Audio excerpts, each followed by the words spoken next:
Seccionar La Plata, y como lo habíamos adelantado, tenemos ya con nosotros acá a Pablo Glusman, economista, investigador del Centro de Estudios Distributivos Laborales y Sociales, CEDLAS, de la Universidad de La Plata, entre, tantas cosas que es parte de su currículum vitae. ¿Qué tal, Pablo? ¿Cómo estás? Bien, bien. Bienvenido y gracias nuevamente por venir acá. Dale.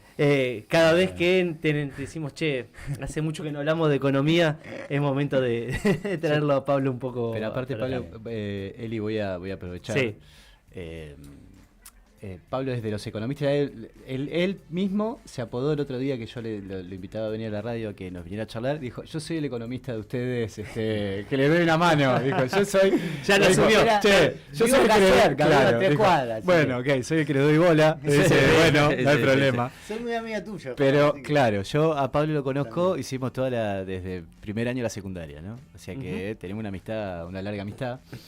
Y Pablo, yo quería decir de Pablo, antes de meternos en tema, digamos, Pablo es, entre el grupo de amigos, es genio. Claro.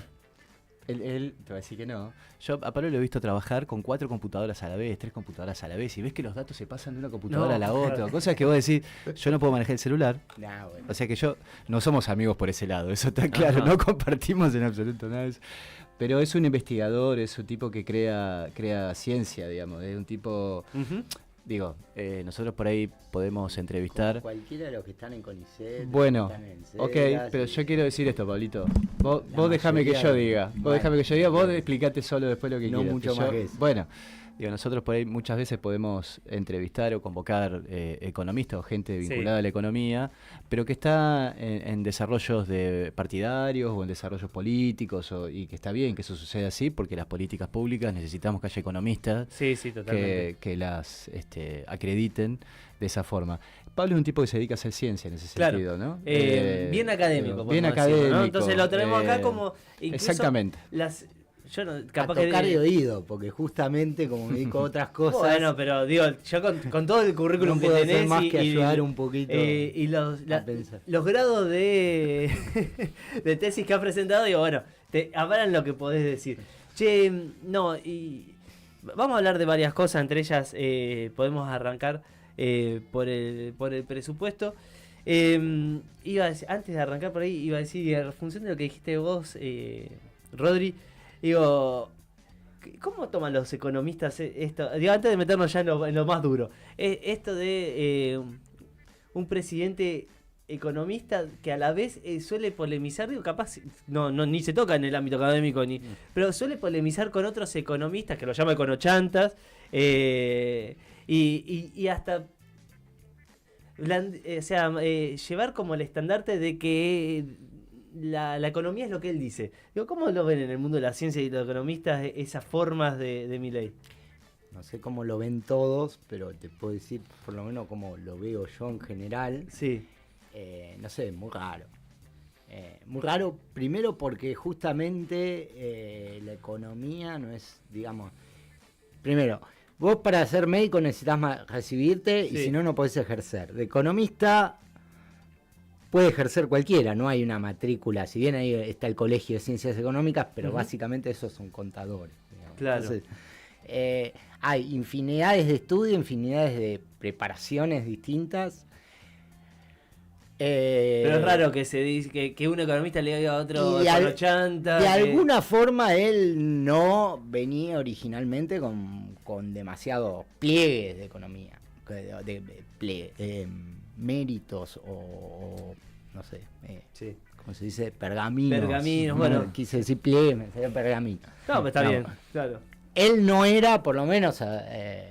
nunca fue un gran economista reconocido. Claro. Yo lo que nunca entiendo es esto de las escuelas, que yo soy de tal escuela y por eso soy el dueño de la verdad y los otros que son no sé qué, los keynesianos, eso no entiendo. La verdad cuando ahí se me digo no entiendo, ahí ya no entiendo, ahí ya me aburrí.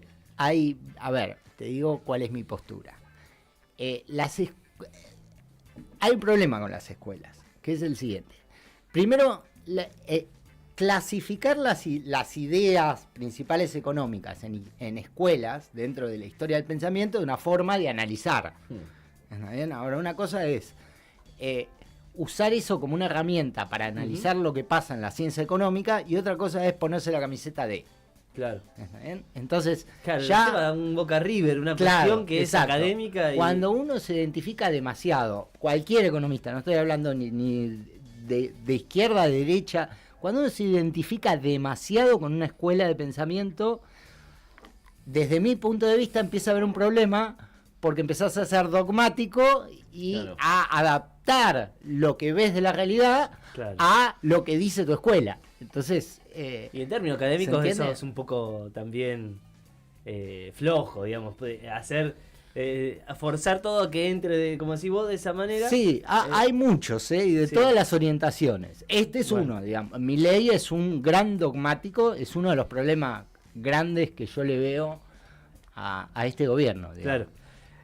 Bueno, bien, ahí me había surgido esa duda, ¿viste? Está muy ¿Cómo ven los economistas a un presidente economista No. que se jacta de ser economista y que además denosta al resto de los economistas? Que Pero no piensan como él. que no piensan como él, claro. Sí, sí, sí, a cualquiera claramente. que no piensa exactamente como él quiere en ese momento. Claro, Claro, Bueno, siempre así en el lo momento. tenemos en Porque hay claro. gente que aduló muchísimo y que después criticó muchísimo. Hay, digo, O al o al inversa, revés, como digo, Caputo, Caputo es claro. el paradigma, digamos, del tipo que Sí, claro, ¿cómo eres un estuvo héroe. por ¿Cómo él y estuvo después- en la presentación? Esto solo, ¿no? Después nos metemos. Pero en la presentación del presupuesto, el camarógrafo, qué preciso que estuvo cuando habló Milei hablando de la deuda y hay son 2 segundos de la cámara que se van a Caputo, ¿no? Es una imagen como que quedó, parece que hubiese sido, son esas cosas, parece que hubiesen A propósito. sido a propósito, haciendo una crítica Claro. de tomar deuda y la cámara se va, ¿no? A Caputo, Bueno, el compañero mayor tomador de camarógrafo. deuda.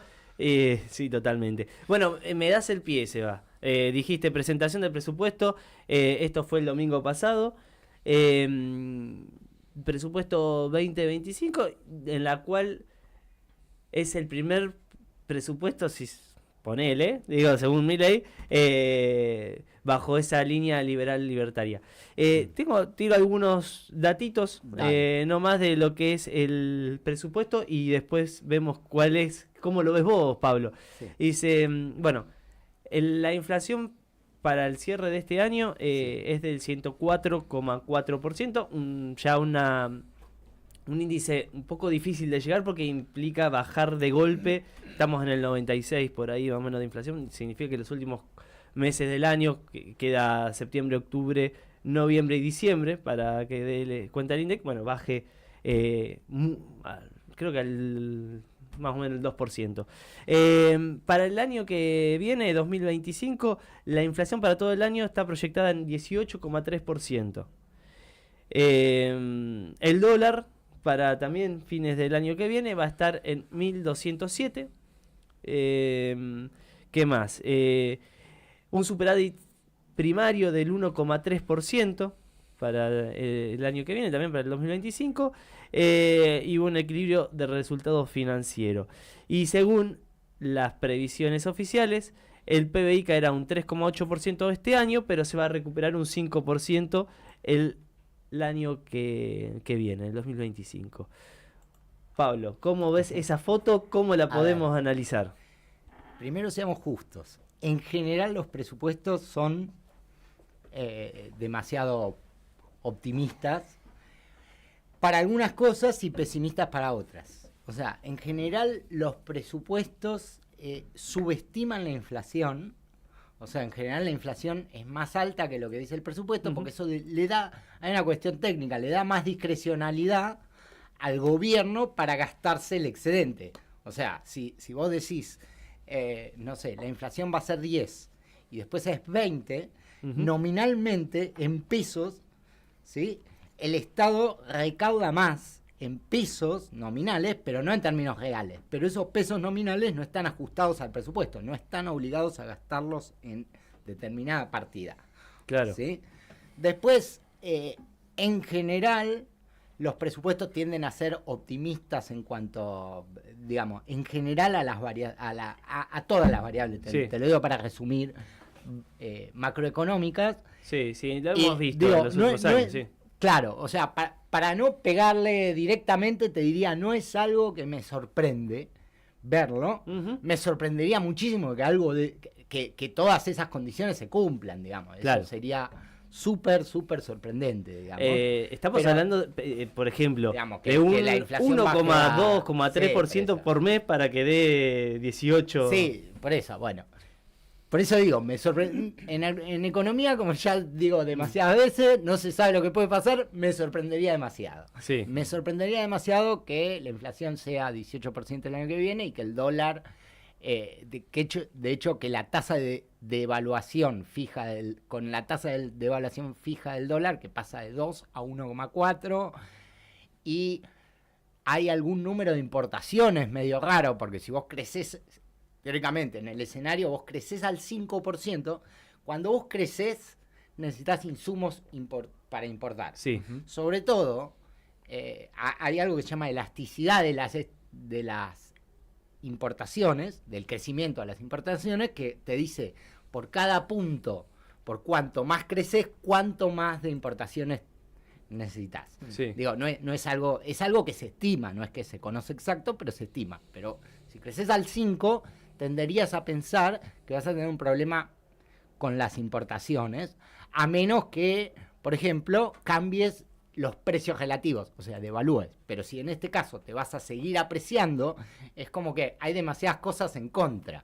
Como que es contradictorio sería. Contradictorio. Mantener exactamente. la no devaluación. Digamos, o creces al 5... Y devaluás. Claro, creces al 5, bajás la inflación, te apreciás respecto, o sea, te haces más caro respecto al mundo, pero no crecen tanto las importaciones. Hay algo ahí que no cierra mucho, aún haciendo el supuesto de que creces al 5 o de que te baja la inflación, ¿se entiende? Sí. Bien. Y este crecimiento es compatible, digo, decir también... creces un 5% en un presupuesto que para que dé el superávit, digo, está planteado de ajuste. Sí, bueno, un presupuesto yo de ajuste. lo veo difícil. Veo muy difícil. Tendría que haber tendrían que darse demasiadas condiciones en Argentina el año que viene como para crecer al 5. Claro. Lo veo muy difícil. ¿Condiciones de qué estilo, Pablo? ¿Qué tendríamos que pensar, por ejemplo? ¿Qué se te ocurre? A ver, está el famoso RIGI. Sí. Estaba Sí. pensando en eso, sí.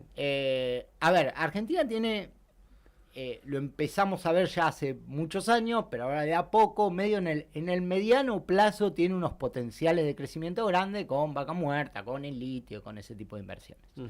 Eso podría generar crecimiento futuro. ¿Está bien? Ahora, el RIGI podría traer una inversión muy grande que podría llegar a generar algún tipo de crecimiento. Es difícil porque justamente con el RIGI, o sea, ahí hay un problema. Uno dice, acabo de decir, el RIGI podría traer. No es el RIGI, es el litio y Vaca Muerta Claro, y los recursos. ¿está bien? Sí. El RIGI lo que hace es garantizarle a las Claro. empresas que prácticamente van a pagar muy pocos impuestos y que no están Claro. obligados a liquidar divisas. O sea, vení, Entonces, mirá no todo lo que- queda tan claro que eso genere un gran beneficio para el país. Claro. O sea, que Bueno, lo sumo en el corto plazo, pero después, digo, como está planteado el RIGI, no queda a tan los claro. 2 o 3 sí. años dejas de No, liquidar. No queda tan el claro, país, claro. tampoco en el corto plazo. Entonces, sí, o bueno, no lo sé, pero ese es un primer problema. O sea, Vaca Muerta, el litio, etcétera, en condiciones normales. ¿Qué quiere decir condiciones normales? Si el gobierno no hiciera un desastre del estilo, no digo este gobierno, digo, no, imagínate que viene un gobierno y dice, yo, no sé, les voy a cobrar impuestos del 90% de lo que gane. Listo, nadie trae la plata. Pero con tasas impositivas para esas inversiones importantes, razonables, esas inversiones se iban a hacer igual. ¿Entendés? Ahora es como que, entonces al final, el efecto RIGI no sé si es positivo o negativo. Claro. ¿Se entiende? Porque si no te queda nada, digamos, en una industria que tiene muy poco valor agregado, y que es extractivo, si efectivamente tiene muy poco valor agregado y es extractivo, más bien hay un montón de gente que se llena de plata, pero que no se ve el crecimiento muy fuerte en el país. ¿Qué podría pasar? Que la gente se crea que la Argentina va a crecer, digamos, básicamente.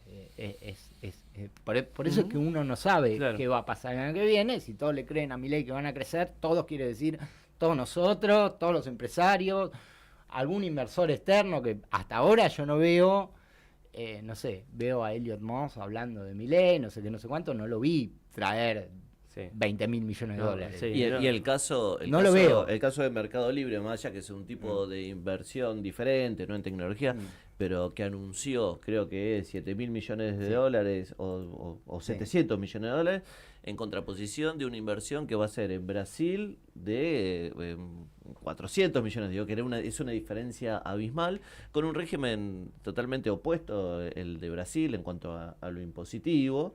Y acá, bueno, siendo muy amigo de Milei también, digo, es como que, bueno, ponen la plata afuera. Los empresarios hoy día están eligiendo ir a otro lado a poner la plata, aunque, por lo no tengan tantos beneficios fiscales. Claro, por lo menos no veo por lo menos no se ve la lluvia de inversiones, por decirlo así. Todavía no la veo. Sí, algo que, con el que siempre sé, nos vienen de diciendo. Vuelta, como siempre, la soja $1.000, el año que viene crecemos, no sé, no va a pasar, digo, la soja está, no sé, 350, lo que sea, pero digo, siempre puede haber shocks externos o cosas externas o una cosecha hiper récord digo, siempre puede haber cosas que nos hagan crecer. Uh-huh.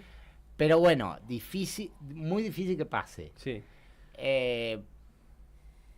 Puedo pensar en un escenario expansivo en donde el gobierno viene en las elecciones y todo esto que está diciendo voy a ajustar y pum, y resigne las metas que está diciendo ahora por una meta de crecimiento. Claro. Pero por eso, si se va el crecimiento a 5, no veo para nada factible una baja de la inflación. Más bien, de hecho, lo que estamos viendo es lo que creo que la última vez, no me acuerdo cuándo fue, en marzo o algo por el estilo que vinimos, que hablamos un poco de qué significa bajar la inflación, desde dónde empezás a contar y cuándo podés decir realmente estoy bajando la inflación de una forma que te genere un beneficio importante, ¿no? Yo en ese sentido, Pablo, la última vez que viniste, como vos decís, hablabas de la inflación del 2%, el objetivo del gobierno de una inflación mensual del 2% para que su plan económico empiece a funcionar. Venimos con una inflación, si se quiere, media estancada en el 4, con algunos pequeños rebotes, ahora estuvo en 4.5, 4.6, no sé cuánto fue la última. Sí, y ahora, perdón, te sumo ahí, apuestan además a que la quita del impuesto país también ayudaría a perforar el piso del 4% de inflación. Sí. ¿Qué lectura sobre eso? ¿Qué lectura sobre ese 4% y qué está pasando con ese 2 objetivo que tenía como objetivo el gobierno? Bien. A ver, primero te hago la coma de lo que dijiste del impuesto país. Sí, del impuesto país. En teoría, una baja de impuestos genera una baja de precios y eso podría funcionar. La evidencia empírica lo que dice es que los precios miran mucho más el tipo de cambio que los impuestos, en ese caso. O sea, si vos movés el dólar, el precio del dólar, los precios se mueven mucho, el pass-through es mucho más rápido, o el movimiento a precios es mucho más rápido. O sea que no sé si va a haber un efecto muy grande de la baja del impuesto país, para decirlo más claro. Sí. Por el otro lado, estábamos con esto del objetivo, o sea, hasta ahora la meta de devaluación es del 2%. Mensual. Ahora, peor, se va a 1,4. La inflación está en 4. Y ahí hay un problema de lo que se llama consistencia intertemporal. Mirá, a ver, hoy hablábamos del presupuesto. ¿Qué es lo más importante de este presupuesto? Que el tipo dice déficit 0, 0, 0, 0, 0. Es como lo más, no sé si lo más importante, porque también si bajas ciencias, pero digo, a nivel macro. ¿Está bien? Y la verdad que el equilibrio fiscal, el déficit 0 es buenísimo. Pero el déficit 0 no todos los años. O sea, no todo el tiempo 0. Sino... En economía se dice condición de transversalidad, que quiere decir, infinito, no los quiero marear. Lo que quiere decir es en promedio 0. En promedio 0 quiere decir, bueno, a veces tengo déficit, a veces superávit. Y lo que dice la teoría económica es, mira, cuando andas bien, tenés que tener superávit, cuando andas mal, tenés que tener déficit. ¿Para qué? Para que la economía, cuando andas mal, repunte, y cuando andas bien, juntas plata para cuando andas mal. Y eso Argentina no lo hace nunca. Claro. Digo, no es este gobierno, sino no lo hace nunca. O no lo hizo casi nunca. En general, cuando nos va bien, gastamos de más. Cuando nos va mal, decimos, estamos mal, tenemos que ajustar y resolver las cuentas públicas, y eso tiende a empeorar. Entonces, eso es difícil. Ahora, perdón, retomo porque... Sí. Ahora, tenés el tema de tener inflación al 4, devaluación al 2, quiere decir que todo el tiempo te estás apreciando. O sea, cada vez sos más caro para el resto del mundo. A menos que haya una revolución de la productividad en donde nosotros nos volvemos todos más eficientes, ¿sí? Más productivos, etcétera, y podamos vender más, digamos, siendo más caros, seguir vendiendo mucho, eso trae un problema. En algún momento esa cuenta no cierra. Si la inflación es más alta que la tasa de devaluación, cada vez te volvés más caro, y eso cada vez es un problema mayor. Pero no lo ve eso como un problema del gobierno. Por mucho, o por lo menos no discursivamente, cuando vos decís, lo dice, hablando de las jubilaciones, lo decía Milei, sí. Están ganando más en dólares los jubilados. Bueno, pero en un país más caro.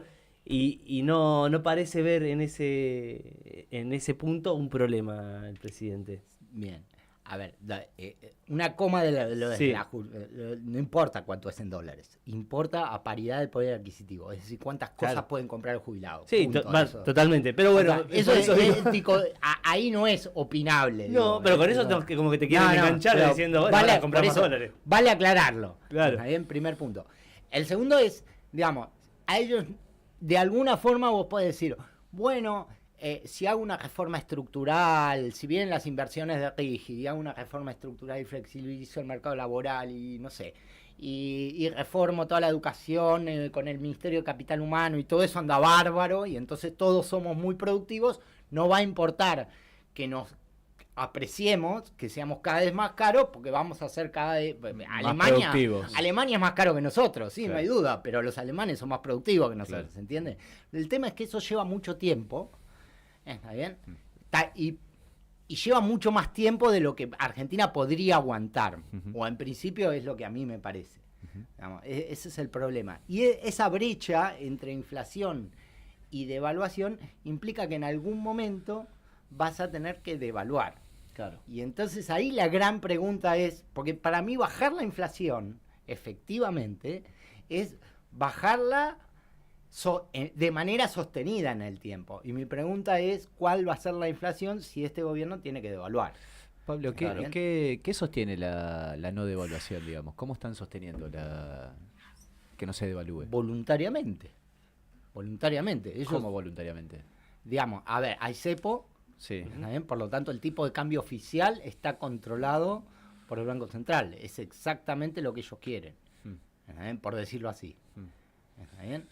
Lo que no podés controlar es la tasa de inflación. Y eso no baja a 2%.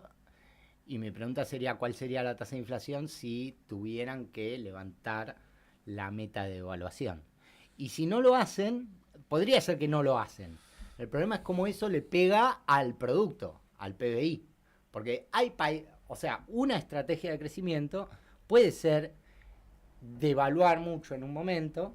La dinámica de stop and go de la Argentina de hace mucho tiempo, no sé si más bien es un hecho, o la historia de China.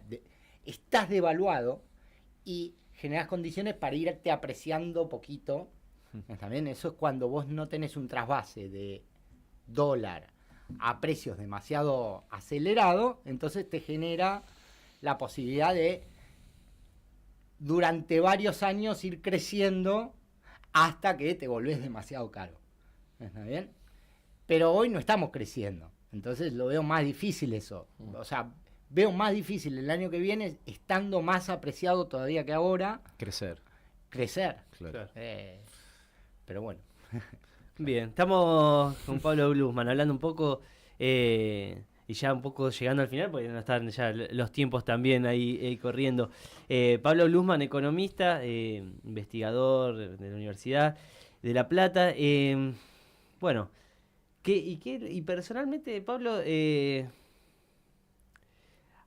¿Qué podés decir? Ya sé que uno no tiene la bola de cristal, pero bueno, nos hablaste del objetivo, el 2%, el objetivo del gobierno parece estar, o toda la energía del gobierno, puesto ahí en tema inflación. De hecho, hemos hablado acá bastante de que dentro de esos objetivos, más bien para llegar a ese objetivo, está también pisar las paritarias, los aumentos de... ¿Cómo ves ves ese objetivo? O sea, no hay inflación de que la apertura va a traer nueva... Para resumírtelo, ¿ves hoy por hoy factible ese objetivo que plantea el gobierno? Lo veo difícil, de vuelta. Lo veo muy difícil justamente por esto, porque tenés una contradicción entre crecer, tipo de cambio, inflación, crecimiento y acumulación de reservas. O sea, como que son demasiadas cosas para tan poco, digamos, demasiados objetivos para tan pocos instrumentos, por decirlo así. Y te sumo un elemento más que no hemos hablado. También va a incidir mucho, imagino, lo que se pueda negociar en términos de deuda. Porque eso, imagino también, digo, recién hablábamos, ¿cómo sostiene el precio del dólar el gobierno? Bueno, está vendiendo. Sí, operando, en realidad, el precio del dólar paralelo, Sí.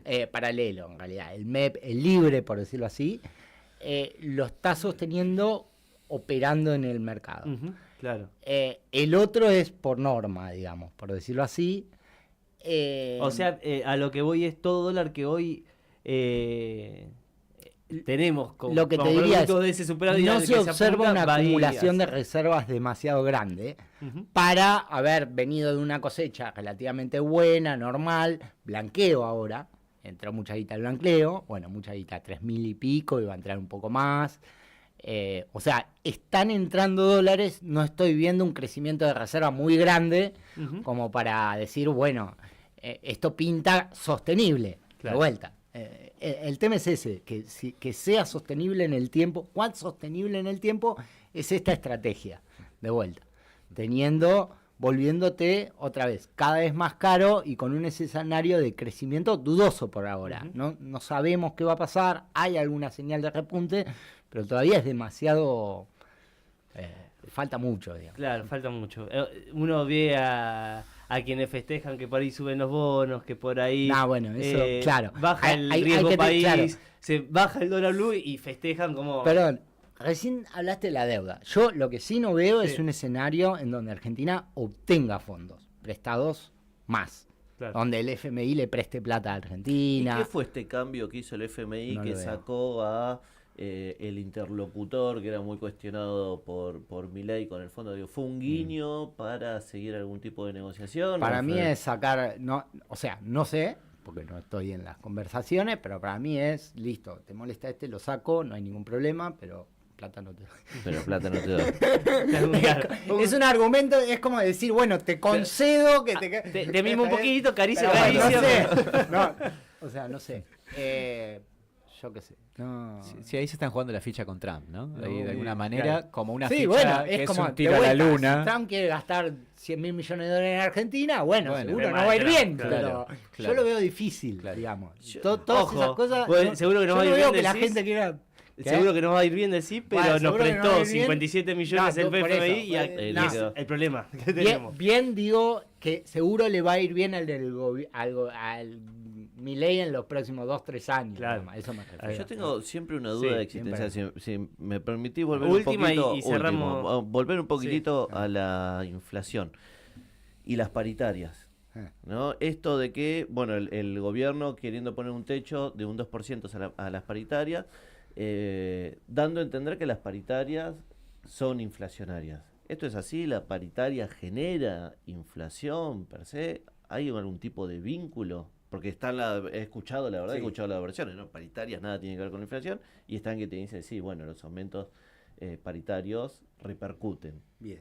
Si yo fuera dogmático y diría que la inflación es solo producto de la tasa de emisión monetaria, o sea, de cuántos billetes imprimo, ¿cuál sería el corolario? Que los salarios no inciden. ¿Ven? Pero esta gente dice que el aumento de salarios puede generar presiones inflacionarias, lo cual es contradictorio con decir que lo único que importa es la emisión monetaria. No hay duda que la emisión genera inflación, pero no es el único factor. Los salarios son parte de los costos y por lo tanto un aumento muy fuerte de los salarios puede generar inflación, lo que no significa que todo aumento de salarios genere inflación. De hecho, lo que vino habiendo es una caída de los salarios, no un aumento. Por ahí si yo te dijera, chico, mañana en términos reales, en términos de capacidad de compra, ¿sí? No importa en pesos, lo que sea, dupliquemos todos los sueldos de la Argentina, seguro hay más inflación, o sea, no hay duda. ¿Está bien? Ahora, si lo que estás haciendo es recuperando un poco de lo que perdiste, claro, tal vez genere un poco más de inflación que si no lo hubieras recuperado, pero tal vez eso genere más producto, porque aumenta la demanda, tal vez haya otros beneficios, digamos. Claro. Como todo, nada es, si hubiera algo que aumentándolo, cuanto más lo aumentás, más mejora el mundo, sería fácil la economía. Sí. Pero sin duda no estamos viendo un crecimiento explosivo de los salarios que diga, bueno, esta es la principal causa, claro, de la inflación de hoy. Creo que la inflación de hoy tiene que ver con un componente inercial muy grande. ¿Está bien? Y este gobierno no está aumentando la inflación.